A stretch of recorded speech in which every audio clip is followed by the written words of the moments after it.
Salut tout le monde, nous avons une séance de figures de style. Les deux citations sont tirées d'un poème tiré de Spleen de Paris de Charles Baudelaire, poète du XIXe siècle. Alors, la première figure, c'est l'épiphore. Alors, l'épiphore, comme exemple, dans ce trou noir ou lumineux, vit la vie, rêve la vie, souffre la vie.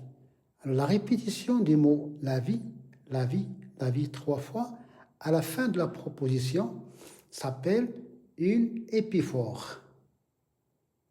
Donc, alors nous avons aussi une antithèse noire ou lumineux. Mais ce qui nous intéresse, c'est uniquement l'épiphore. C'est la répétition d'un mot à la fin de la proposition. La vie, la vie, la vie, après, c'est à la fin, non pas au début.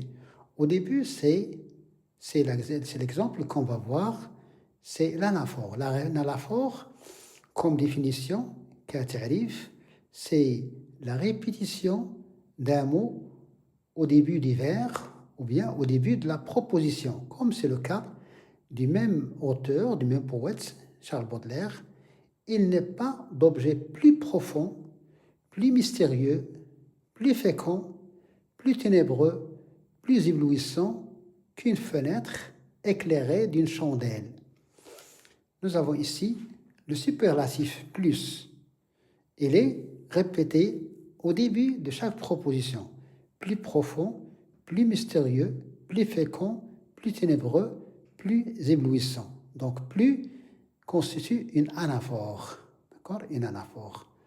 Donc, لا يوجد شيء أعمق ولا أكثر عمقا أكثر غموضا أكثر خصوبة أكثر قتامة أكثر إبهارا من نافذة مضاءة بشمعة. D'accord? Alors on a la répétition de aktar, plus. Donc, l'épiphore, c'est la répétition d'un mot à la fin de la proposition. تكرار كلمة في آخر الجملة. Par contre, l'anaphore, c'est la répétition d'un mot au début de la proposition, comme aussi plus, plus. Alors, mystérieux, remonte, le nom c'est le mystère, le nom de fécond, c'est fécondité, ténèbres, l'éblouissement, d'accord? On voit bien que on peut toujours utiliser dans l'anaphore ou bien l'épiphore, imma des noms comme ici, ou bien des